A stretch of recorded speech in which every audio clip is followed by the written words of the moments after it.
Welcome to the debate. When we look at a magnificent piece of modern architecture, like a towering skyscraper made of gleaming glass and steel, we tend to just marvel at the exterior. Right. You just see this giant, impressive structure. Exactly. And we look at South Korea today and we see exactly that.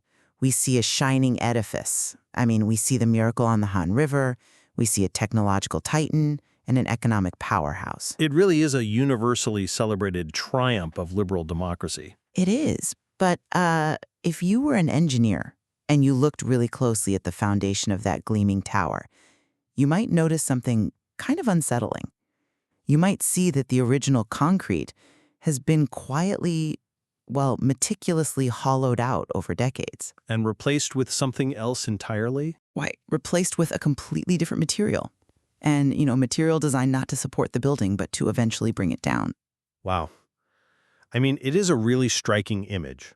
Because you look at the global perception of South Korea, the K-pop exports, the semiconductor dominance, the bustling streets of Seoul. Yeah, it projects absolute democratic stability. It does.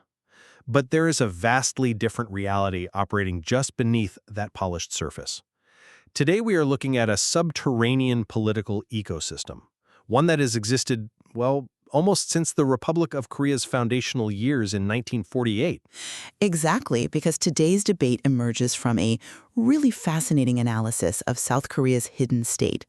We are looking specifically at the legacy of the Unification Revolutionary Party, or the URP. Right, and the profound ideological war that has been waged inside the country for, over half a century now? Yeah, easily over half a century.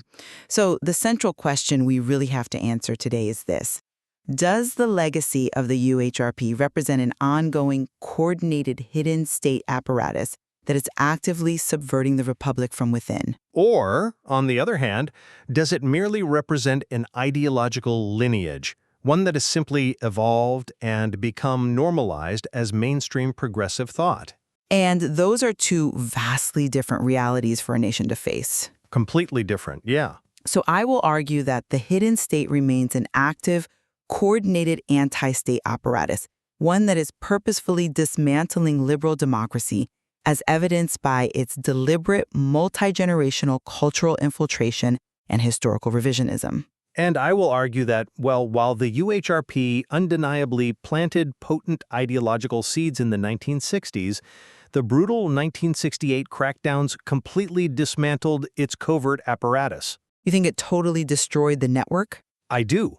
It left behind an ideological framework that now operates openly as the intellectual mainstream rather than, some hidden shadow government taking orders in the dark. Okay, when you examine the origins of this ideological divide, you absolutely must start with the formation of the URP in March 1964. Right, the very beginning. Because this was not some spontaneous grassroots student protest group that was just frustrated with the government. This was a highly organized underground faction, and it was fundamentally grounded in North Korea's Juche ideology. Which is huge, and we should probably clarify what Juche actually meant in that specific historical context.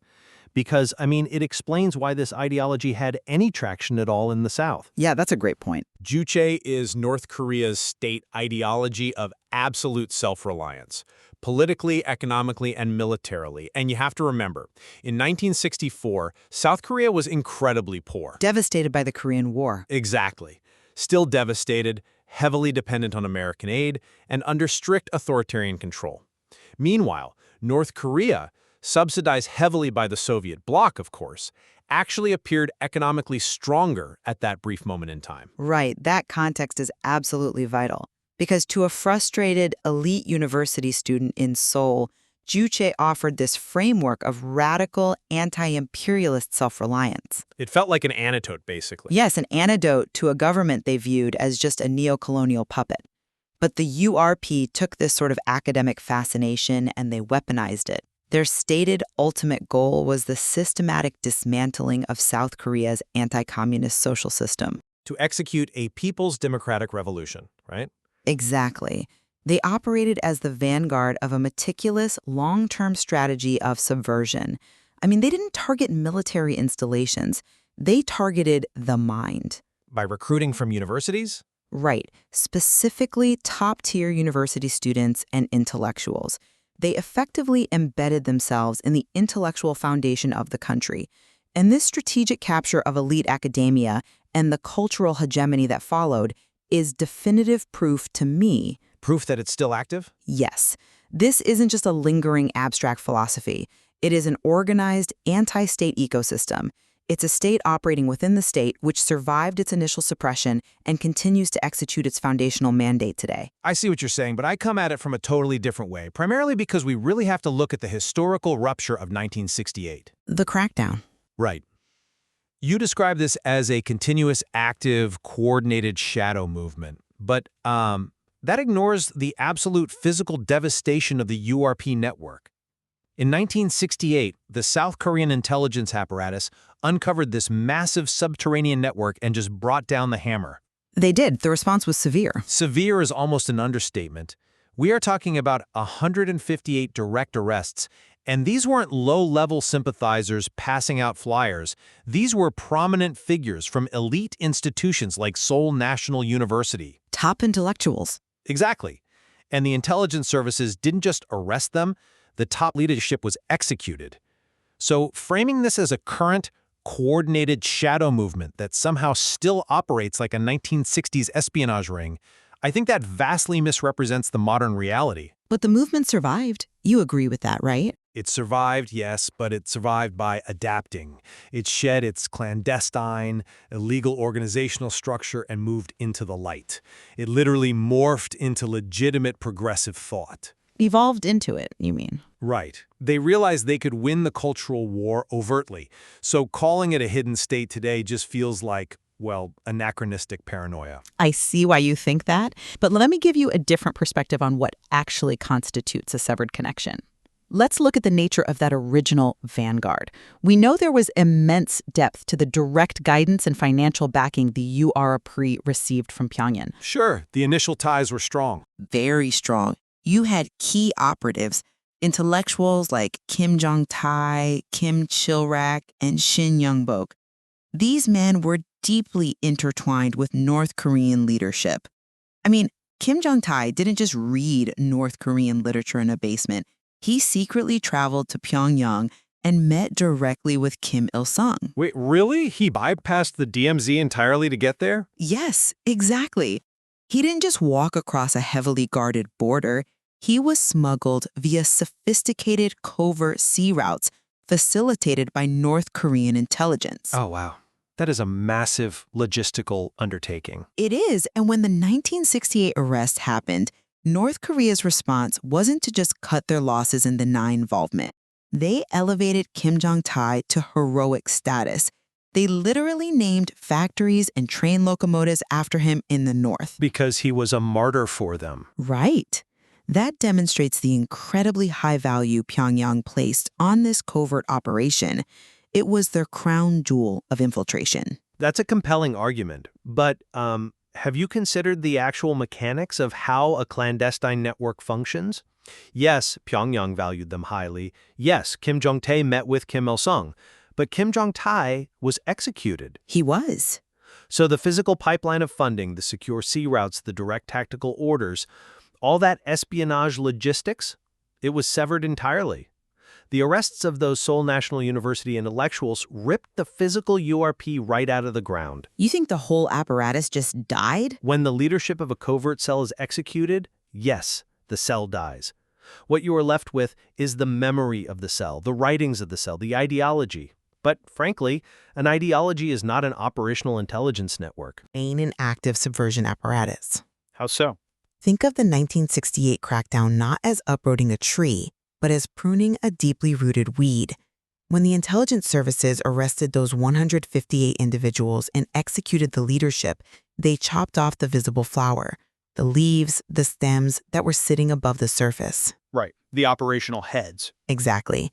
But they didn't kill the plant. The root system was already fully embedded in the nutrient-rich soil of elite universities because they had recruited the brightest minds, the people who would go on to become professors, authors, and critics over the next several decades. That root system remained completely intact. So they didn't need the physical network anymore. Precisely. The URP didn't need to receive daily telegrams from Pyongyang anymore because the ideological programming was already running perfectly on its own. The weed simply grew back under a different name, functioning as the ruling philosophy of the underground state. But the sheer brutality of that 1968 crackdown is exactly why the survivors realized violent covert revolution wouldn't work. It forced a strategic pivot. Right, a pivot to culture. Exactly. And the mechanism of how it grew back is exactly why I argue it is no longer a hidden state. It moved from the underground political realm into the over-cultural and intellectual sphere. We know there was a clear North Korean directive for the South Korean Revolution to establish legal, front-facing publications. Because pamphlets weren't working? Right. They knew they couldn't just hand out illegal, mimeographed pamphlets on street corners forever. The secret police would just arrest them again. So they launched the magazine Cheongmak in 1964. Which was a major milestone. It was designed specifically for ideological dissemination among intellectuals. And when the government ultimately suppressed Cheongmak, the mission transitioned again in 1966 to the literary journal Changjak Gwabipyeong, or Cheongbi, founded by Pak Nak-chung. Exactly.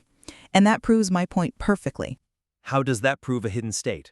Because the creation of Cheongbi was a coordinated, deliberate strategy of masking radical, anti-state agendas behind the veneer of front organizations. It is basically the definition of ideological money laundering. Ideological money laundering? Yeah.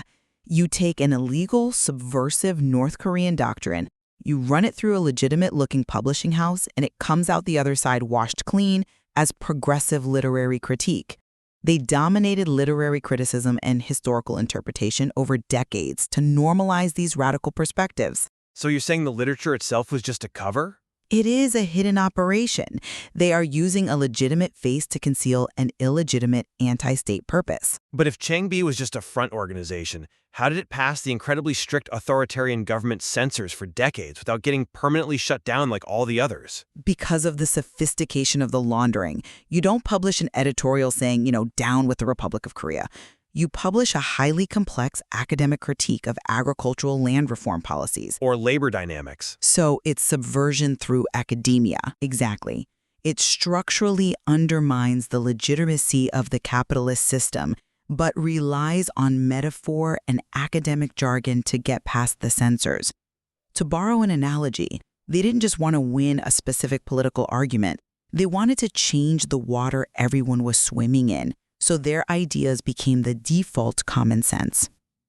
I'm sorry, but I just don't buy that. Let me tell you why. Calling Changjitai a mere front organization today drastically oversimplifies its role and its legitimacy in South Korean society. You think it was just a normal magazine? I think it passed censors because it presented itself as a legitimate platform for literature, and it succeeded precisely because it was genuinely doing that work. It wasn't just a hollow shell passing out encrypted propaganda. But it was spreading the ideology. Sure, but it cultivated real literary talent. It published groundbreaking poetry and fiction that dealt with the raw, human realities of industrialization. It won its influence through subtlety and genuine intellectual rigor, normalizing its perspectives under the banner of national literature. Which is exactly what a successful front does. But this brings me to a crucial question for your framework. Over decades, the figures associated with these movements positioned themselves as the ultimate moral authorities within South Korean academia. They absolutely did. Right. So if they are the recognized, undisputed moral authorities of the academic establishment, doesn't that mean the so-called hidden state is actually just the overt, successful cultural establishment? How can it be an anti-state when it literally constitutes the academic mainstream? Because achieving hegemony doesn't change your fundamental nature. It just means your subversion was wildly successful. So success makes them a hidden state. An anti-state movement that manages to capture the universities is still an anti-state movement if its ultimate goal is the erosion of the nation's foundational legitimacy.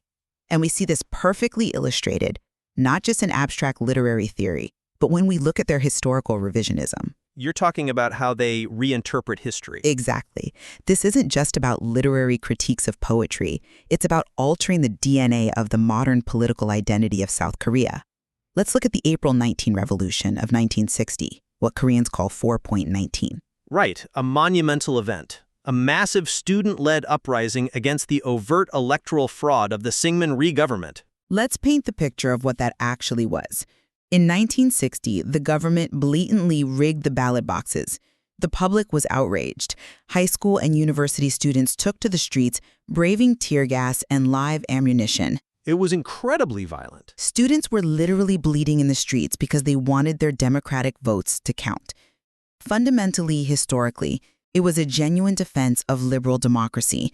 But look at how the hidden state apparatus systematically rewrote that legacy over the following decades. How exactly did they rewrite it, in your view? Radical elements within this intellectual ecosystem relentlessly attempted to co-opt 4.19. They shifted the entire academic focus away from the students' demand for fair democratic voting. And replaced it with what? Class struggle.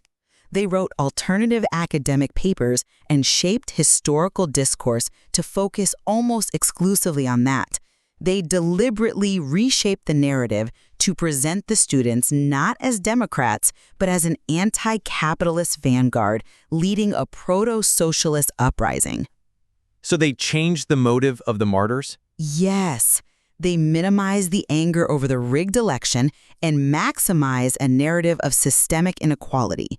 They did this to bridge the historical gap between democratic protests and their own ultimate goal, which remains a systemic socialist revolution. I understand the theory, but I'm not convinced by that line of reasoning. Why not? If this was just benign progressive thought, as you suggest, they wouldn't need to rewrite the foundational history of the Republic to justify their existence. This relentless historical revisionism, this co-opting of democratic martyrs, proves the hidden state is still actively trying to erode the legitimacy of the 1948 Republic from the inside. But look at who is actually doing this revising today. The historical continuity is undeniable, sure, but the context is entirely shifted. The figures who champion these radical ideologies in their youth, the ideological descendants of the RRP and the Changbi circles, they are not hiding in basements printing manifestos anymore. No, they're in power. Exactly. They are revered elders in mainstream political discourse today. They are public intellectuals on television. They openly endorse political candidates. They wear suits and shape national policies in the halls of the National Assembly. It's radical movements. You have former student radicals who put on suits, run for office, and try to change the system through the democratic process. But their goals? They debate tax policy, welfare expansion, and relations with the North out in the open. Calling it a hidden state today ignores the very obvious fact that this multi-generational war is now being fought entirely in the public square.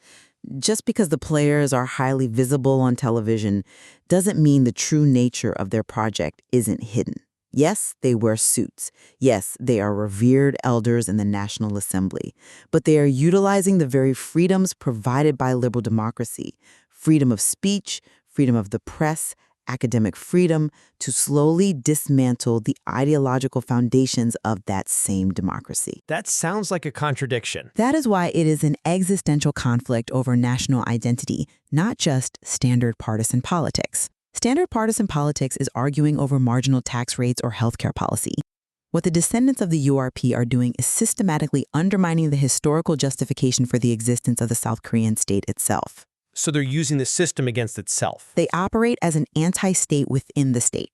The fact that they do so from comfortable university chairs rather than underground bunkers makes them more dangerous, not less. I understand the gravity of what you're suggesting, but we really must rely on definitional precision here. A state within a state implies parallel structures of governance, taxation, or physical coercion, like a mafia, a cartel, or a breakaway military faction. It doesn't have to be physical coercion. But what you are describing is intellectual capture. It is a profound, deep-seated cultural hegemony. Much like what Antonio Gramsci described when he talked about intellectuals shaping the cultural consensus.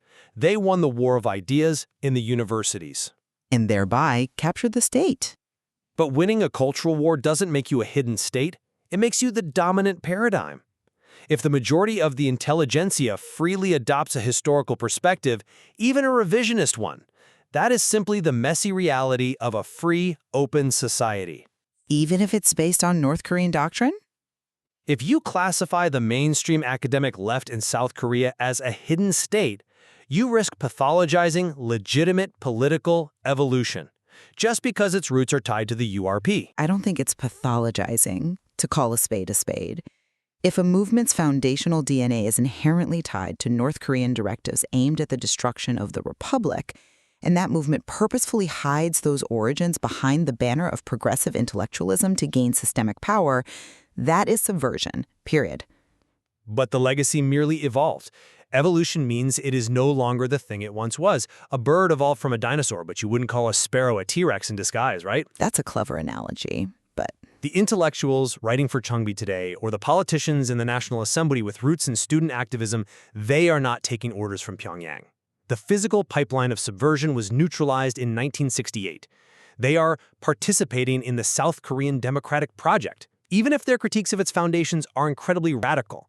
What remains is an intellectual challenge, not a covert operational threat. The distinction we are drawing here is really the crux of the whole issue. I maintain that the unbroken lineage from the Unification Revolutionary Party, flowing directly through publications like Cheongbi, right up to today's political elders, represents a highly sophisticated, methodical campaign of infiltration. You think the blueprint never changed? The hidden state is not an anachronism. It is a living, breathing apparatus that functions as an anti-state within the South Korean state by targeting universities, monopolizing literary discourse, and manipulating historical narratives like the 4.19 revolution to suit an anti-capitalist agenda. They have established deep roots that are actively choking the foundational values of the 1948 Republic. And my position remains that the terminology of a hidden state obscures more than it reveals about modern South Korea. While the URP's origins were undeniably subversive, illegal, and directed by Pyongyang, its legacy today is one of intellectual capture. We definitely agree on the intellectual capture part. Right. It succeeded not by maintaining a shadow government, but by organically integrating into South Korea's cultural and academic hegemony. It shed its clandestine skin, moved out of the shadows, and became the mainstream progressive establishment. It's a testament to the power of ideology, certainly, but it is a war now fought entirely in the open. Well, despite our disagreement on the current operational nature of this movement, I think we both find profound convergence on the core warning of our discussion. The historical context of the URP fundamentally and irrevocably shaped South Korea's modern political identity. Heavily guarded with tanks, minefields, and barbed wire, are not the only front lines in an ideological war. No, they certainly aren't. The real front line is the classroom, the publishing house, and the historical record itself. it forces us to reflect on the vital importance of critical vigilance in any free society. When ideological subversion masquerades as progressive intellectualism, it becomes incredibly difficult to combat. A liberal democracy's greatest strength is its openness, but that openness is exactly what the hidden state framework weaponizes. It uses the system's freedoms against it. Exactly. It shows us that the survival of a nation's foundational values depends not just on its military or economic strength, but on its citizens' ability to clearly identify and intellectually confront the historical undercurrents of its political movements. I agree entirely. Listeners must critically examine the historical foundations of modern political movements for themselves. You cannot take the ideological landscape at face value. You have to dig deeper. You have to ask where the ideas come from, what the socioeconomic context of their inception was, and what their ultimate goals really are. Precisely. And so we leave this debate without declaring a winner, inviting you, the listener, to form your own conclusions about the true nature of South Korean politics today. Think back to that gleaming skyscraper we talked about at the beginning. Look past the glass and steel. The next time you look at a triumph of democracy, ask yourself, what exactly is holding up the floor you're standing on, and who poured the concrete? A question worth asking in any republic, honestly. Thank you for joining us on The Debate.